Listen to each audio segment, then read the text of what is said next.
بسم اللہ الرحمن الرحیم۔ ڈز گاڈ ایگزسٹس، اس نام سے ایک ڈبیٹ انڈیا میں ہوئی، میں نے وہ پوری دیکھی ہے۔ آج کی ویڈیو میں اس ڈبیٹ کے اوپر اپنے کچھ ویوز میں آج آپ کے سامنے رکھنا چاہتا ہوں، اور میں سمجھتا ہوں کہ ایک دو سوالات ہیں جو جاوید اختر صاحب نے اٹھائے تھے اور شمائل صاحب جو مد مقابل تھے مسلمانوں کی طرف سے، انہوں نے اس کے جوابات درست طریقے سے شاید نہیں دیے، تو میں کوشش کروں گا کہ ان سوالوں کے جواب بھی دے دوں۔ سب سے پہلے تو میں خوش آئند سمجھتا ہوں اس ڈبیٹ کو، اس طرح کی ڈبیٹس ہونی چاہیے۔ میدان سجتا ہے تو حق اور سچ کا پتہ چلتا ہے، وگرنہ الحاد جس طرح سے انڈر گراؤنڈ سازشیں رچا رہا تھا، اس طرح کے میدان سجتے رہیں گے تو الحاد کو انڈر گراؤنڈ سازشیں رچانے کا موقع کب ملے گا۔ میں سمجھتا ہوں کہ اس طرح کی ڈبیٹس ہوتی رہنی چاہیے۔ نمبر دو، میں نے پوری ڈبیٹ دیکھی ہے۔ میرا ذاتی جو پوائنٹ آف ویو جو میں بنا پایا ہوں اس کے اوپر، وہ یہ کہ یہ پوری ڈبیٹ صرف ایک کھینچا تانی تھی۔ یوں سمجھ لیجئے کہ ایک بندہ کھینچ رہا تھا کہ آؤ لاہور چلتے ہیں، دوسرا کھینچ رہا تھا کہ نہیں لاہور نہیں، آؤ کراچی چلتے ہیں۔ تو یوں کھینچا تانی کے اندر ہی پوری ڈبیٹ کا وقت جو ہے وہ گزر گیا۔ اصل میں ہوا یوں، نمبر آف کویسچنز دیکھیے۔ کویسچن 1، ڈز گاڈ ایگزسٹس، یہ کویسچن ہی اصل میں ڈبیٹ کا مین ٹائٹل تھا۔ شمائل صاحب جو مسلمانوں کی طرف سے نمائندگی کر رہے تھے، وہ اسی کا جواب دینے کی کوشش کر رہے تھے، لیکن میں جو سمجھتا ہوں جاوید صاحب اس کویسچن کو سکپ کر رہے تھے۔ کویسچن 2، بالفرض خدا موجود ہے، ہم فرض کر لیتے ہیں ڈبیٹ کی طور پر، میں تو مسلمان ہوں الحمدللہ، میں مانتا ہوں کہ خدا موجود ہے۔ میں ایک ڈبیٹ کے اوپر اپنے پوائنٹ آف ویو دیتے ہوئے کہہ رہا ہوں کہ فرض کیجئے کہ خدا موجود ہے، اگر موجود ہے تو وہ اس یونیورس کو کیسے چلا رہا ہے؟ اس سوال کو بھی جاوید صاحب نے سکپ کیا۔ کویسچن 3، اگر خدا بالفرض موجود ہے تو وہ اس پلانٹ ارتھ کو کیسے چلا رہا ہے؟ اس سوال کو بھی جاوید صاحب نے سکپ کیا۔ کویسچن 4، ہیومن سوسائٹی کیسے چل رہی ہے؟ ہیومن سوسائٹی کے اندر رولز آف گاڈ کیسے کام کر رہے ہیں؟ جاوید صاحب ڈائریکٹ چوتھے نمبر کے سوال پر آ کر بات کر رہے تھے، یعنی کہ یہ یوں کھینچا تانی چل رہی تھی کہ شمائل صاحب جو مسلمانوں کی نمائندگی کر رہے تھے، وہ ڈز گاڈ ایگزسٹ پہلے سوال کے اوپر تھے، اس کا جواب دینے کی کوشش کر رہے تھے، اور جاوید صاحب جو تھے وہ ڈائریکٹ چوتھے سوال کے اوپر آ کر بات کر رہے تھے، اور یہ اصل میں ایک ٹریپ استعمال کیا جاوید صاحب نے۔ خود شمائل صاحب نے اس کے اندر اس بات کا اظہار بھی کیا کہ میں تو اکیڈمک لیول کی تیاری کر کے آیا تھا، لیکن ان کے سامنے ان کو ایک بچے کے ساتھ، ایک سفید بالوں والے بچے کے ساتھ ان کا واسطہ پڑ گیا۔ مجھے لگتا ہے کہ وہ اس بات کا اندازہ نہیں کر پائے تھے جس طرح کی ڈیبیٹ کے ساتھ ان کا سامنا ہوا۔ جیسے بعض دفعہ ہمارے ساتھ ہوتا ہے نا، کوئی مثال کے طور پر کوئی کرسی رکھی ہے، آپ اس کو اٹھانا چاہ رہے ہیں، بظاہر دیکھنے سے آپ کو لگتا ہے کہ بہت وزنی ہوگی، آپ اس کو بڑے زور کے ساتھ اٹھاتے ہیں، لیکن وہ ہلکی پھلکی ہوتی ہے تو آپ اس کرسی سمیت پیچھے کو گر جاتے ہیں۔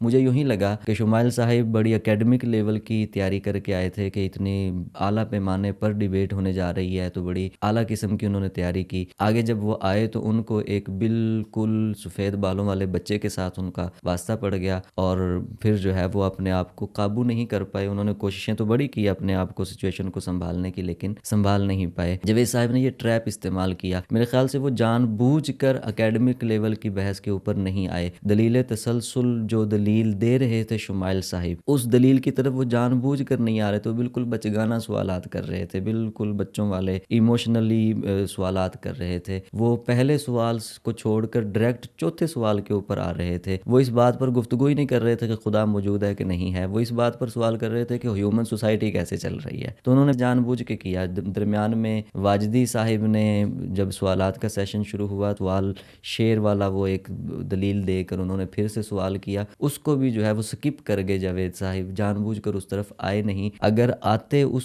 دلیل کی طرف، اکیڈمک لیول کے دلائل کی طرف، تو وہ اس کا جواب دے نہیں سکتے تھے۔ الہاد یہاں پر آ کر پھنس جاتا ہے۔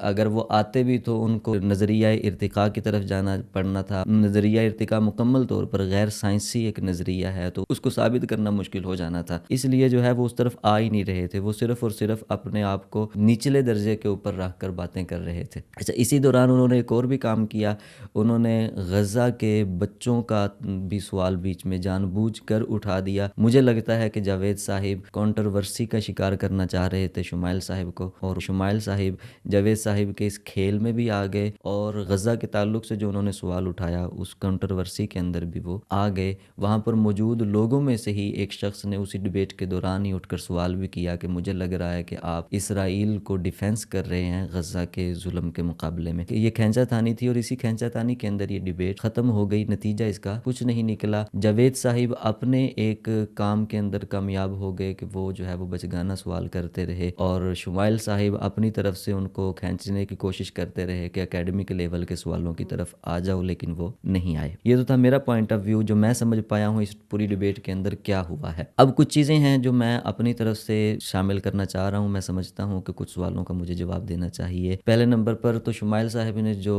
اوپننگ تقریر کی تھی اس کے اندر انہوں نے ایک بہت ہی اہم پوائنٹ بیان کیا کہ سائنس، مذہب وغیرہ کوئی دلیل ایگزسٹنس آف گاڈ پر نہیں دی جائے گی، ایگزسٹنس آف گاڈ پر جو دلیل دی جائے گی وہ عقلی دلیل دی جائے گی۔ یہ بہت اہم اور نوٹڈ پوائنٹ ہے، اس کو میں تھوڑا سا کھولنا چاہتا ہوں۔ وہ یہ کہ خدا کا وجود یہ مذہب کا مسئلہ نہیں ہے۔ عام طور پر الہاد جب بھی بات کرتا ہے تو وہ مذہب کے ساتھ اسی لیے آ کے اگینسٹ کھڑا ہوتا ہے کہ ایگزسٹنس آف گاڈ ثابت کرو۔ اصل میں ایگزسٹنس آف گاڈ جو ہے یہ مذہب کا مسئلہ نہیں ہے، ایگزسٹنس آف گاڈ فلسفہ وجود کا مسئلہ ہے۔ مذہب صرف یہ کرتا ہے کیونکہ ایگزسٹنس آف گاڈ فلسفیکلی ثابت ہے تو ثابت شدہ حقیقت کو مان کر مذہب اپنے آپ کو اس کے اوپر کھڑا کرتا ہے۔ ایگزسٹنس آف گاڈ فلسفہ وجود کا مسئلہ ہے۔ وجود ثابت ہی اس وقت ہوتا ہے جب ہم ایگزسٹنس آف گاڈ کو مان لیتے ہیں، اور یہی بات ہے جو عام طور پر ملحدین جو ہے وہ سمجھتے نہیں ہیں۔ خیر یہ ایک میں نے صرف ایک پوائنٹ واضح کرنا تھا تو میں نے کر دیا۔ اب چلتے ہیں اس سے آگے۔ ایک بات جاوید صاحب بار بار کر رہے تھے، ٹونٹ کر رہے تھے اصل میں وہ مسلمانوں کے اوپر، پوری ڈیبیٹ کے اوپر، ایگزسٹنس آف گاڈ کے اوپر، کہ جس طرح سے یہ کائنات چل رہی ہے اگر خدا ہے بھی تو مجھے تو شرمندگی ہے اس کے ہونے پر کہ جس طرح سے یہ کائنات چل رہی ہے۔ یہ صرف اور صرف ایک مغالطہ ہے۔ ان کا کہنے کا مقصد یہ تھا کہ اس دنیا کے اندر برائی کا غلبہ ہے، حالانکہ اس دنیا کے اندر برائی کا غلبہ نہیں ہے، اچھائی غالب ہے۔ اگر برائی غالب ہوتی تو جتنی آبادی ہیومن سوسائٹی کے اندر موجود ہے یہ ساری آبادی جیلوں کے اندر ہوتی۔ جیل کے اندر کی آبادی کم ہے، جیل کے باہر کی آبادی زیادہ ہے۔ اس سے ہمیں پتہ چلتا ہے کہ جرائم کی شرح کم ہے۔ آپ لیتے ہیں کہ جی ریپ اتنے فیصد بڑھ گیا، قتل اتنے فیصد بڑھ گئے۔ اب دیکھیے 8 ارب کے قریب لوگ دنیا میں موجود ہیں، کیا 4 ارب یا 5 ارب کے قریب قتل ہوتے ہیں دنیا میں؟ نہیں ہوتے۔ 8 ارب کے مقابلے میں اگر آپ پرسنٹیج نکالیں گے تو قتل کے جو کیسز ہیں پوری دنیا کے اندر وہ 2-4% نکلیں گے۔ پتہ چلا قتل ہونا یہ کم ہے، قتل نہ ہونا یہ زیادہ ہے۔ برائی کا غلبہ نہیں ہے، برائی ہائی لائٹ زیادہ ہوتی ہے، اچھائی کا غلبہ دنیا میں موجود ہے۔ ایک اور سوال جو بار بار جاوید صاحب کر رہے تھے، اور چونکہ شمائل صاحب اکیڈمی کے لیول کی تیاری کر کے آئے تھے ان کو آگے سے ایک بچگانہ طریقے کے سوالوں کا سامنا کرنا پڑا، اور وہ سچویشن کو ہینڈل کرنے کی کوشش کر رہے تھے، کافی حد تک انہوں نے کی بھی، لیکن میرے خیال سے مکمل طور پر نہیں کر پائے۔ جاوید صاحب ایک سوال کر رہے تھے کہ اگر ہم دعا مانگتے ہیں تو دعا قبول کر لیتا ہے، خدا موجود ہے وہ میرے بچے کو گرین کارڈ دلوا دیتا ہے، رزق دے دیتا ہے، جہاں پر ظلم ہو رہا ہوتا ہے وہاں پر دخل اندازی کیوں نہیں کرتا؟ یہاں پر آ کر شمائل صاحب نے وہ ڈاکٹر کی مثال دے دی، انجیکشن کی مثال دے دی، ابتلا کو بیچ میں لے کے آگے، حالانکہ یہاں پر یہ بات نہیں بنتی تھی۔ خدا دخل اندازی کرتا ہے، پوری دنیا کے اندر جو کچھ بھی ہو رہا ہے اس کے اندر خدا دخل اندازی کرتا ہے۔ کل یوم ہوا فی شان، قرآن کریم کا واضح اصول ہے۔ اصل میں ہوا کیا ہے، میں تھوڑا سا آپ کو ڈیٹیل کے اندر یہاں سے لے کے جانا چاہتا ہوں۔ اصل میں ایگزسٹنس آف گاڈ کے اوپر بات تھی، تو شمائل صاحب جو تھے وہ اس لیول کی دلیلیں دینے کی کوشش کر رہے تھے کہ یہ کائنات وجود میں کیسے آئی ہے۔ اچھا جاوید صاحب جو تھے وہ اس پر تھے کہ جی یہ کائنات بن گئی ہے، کنگڈم موجود ہے، اس کا بادشاہ بھی موجود ہے، وہ بادشاہ ٹھیک طریقے سے نظام کیوں نہیں چلا رہا؟ تو جب یہ چیز ہم نے مان لی کہ کنگڈم موجود ہے، بادشاہ بھی موجود ہے، اب بات آئے گی کہ اس کے رولز کیا ہیں، اس نے جو رولز بنائے ہیں وہ ٹھیک ہیں کہ نہیں ٹھیک ہیں۔ اب ان رولز کے اوپر بات ہوگی۔ اب ہو کیا رہا تھا کہ جاوید صاحب جو ہے وہ فرض کے طور پر کنگڈم کو مان گئے، فرض کے طور پر اس کے بادشاہ کو مان گئے، اور پھر چونکہ اس کے رولز کو وہ درست طریقے سے نہیں سمجھ پا رہے تھے، وہ کہہ رہے تھے کہ رولز ٹھیک نہیں ہیں اس کنگڈم کے اندر بادشاہ کے، تو لہٰذا اس سے ثابت ہوا کہ بادشاہ ہی موجود نہیں ہے۔ کنگڈم موجود ہے، بادشاہ موجود ہے، اب اس کے رولز کیا ہیں، پہلے تو ان رولز کو ڈسکس کرنا چاہیے، پھر وہ رولز درست ہیں کہ نہیں ہیں پھر اس کو ڈسکس کرنا چاہیے، نہ کہ یہ کہ اسے ثابت ہو جائے کہ وہ بادشاہ ہی موجود نہیں ہے۔ تو اس طور پر وہ جاوید صاحب جو ہے وہ ایک ٹریپ ڈال رہے تھے، سکپ کر کے چیزوں کو جو ہے وہ لے کے جا رہے تھے۔ خدا موجود ہے، خدا اس کائنات کے اندر جو کچھ ہو رہا ہے اپنی شانوں کا اظہار بھی کرتا ہے۔ غزہ کے مسلمانوں کے اوپر جو کچھ ہوا میں اس کو نہیں لے کے آؤں گا اس کے اندر، کیونکہ وہ ایک ہمارا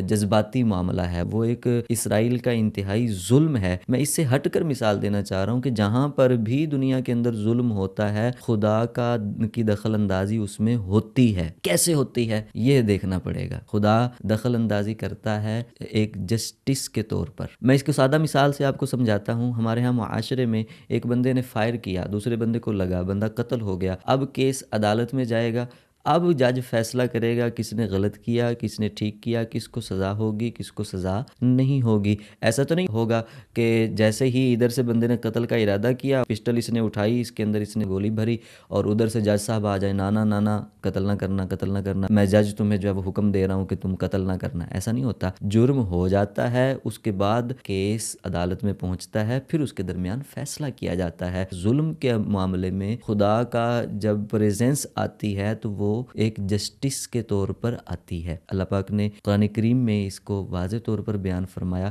اب دیکھیں یہ رولز سمجھنے ہیں نا ہم نے، آپ بالفرض طور پر خدا کا وجود مان گئے، اب اس کے رولز کے اوپر بات کریں۔ رول کیا ہے، اس نے رول کیا نافذ کیا ہے؟ اللہ پاک ارشاد فرماتا ہے وَكَذَلِكَ أَخْذُ رَبِّكَ إِذَا أَخَذَ الْقُرَىٰ وَهِيَ ظَالِمَةٌ إِنَّ أَخْذَهُ أَلِيمٌ شَدِيدٌ۔ ایسے ہی اللہ پاک پکڑتا ہے بستیوں کو جب کہ وہ ظالم ہوں۔ إِنَّ أَخْذَهُ أَلِيمٌ شَدِيدٌ، ایسے ہی اللہ پاک پکڑ فرماتا ہے ظالم کی، ظالم بستیوں کی، بے شک اس کی جو پکڑ ہے وہ انتہائی شدید بھی ہے، دردناک بھی ہے۔ اب ماضی کو اٹھا کے دیکھ لیجئے، جتنے ظالم ہوئے ہیں کیا وہ سزا بھگتے بغیر دنیا سے چلے گئے ہیں؟ فرعون کے ساتھ کیا ہوا، نمرود کے ساتھ کیا ہوا، شداد کے ساتھ کیا ہوا؟ اللہ پاک جسٹس کے طور پر ظالم کی گرفت فرماتا ہے اور اللہ پاک جسٹس کے طور پر ظالم کو سزا دیتا ہے۔ اب ایسا نہیں ہے کہ اسرائیل نے ادھر سے مزائل اٹھائے اور خدا ان کے مزائل کو فلاپ کر دے اور غزہ کے بچوں کو بچا لے، اب انہوں نے جرم ہی نہیں کیا تو ان کو پھر سزا کس چیز کی دی جائے گی؟ وہ جرم کر چکیں گے، پھر اس کے بعد ان کو سزا دی جائے گی، کیونکہ خدا دخل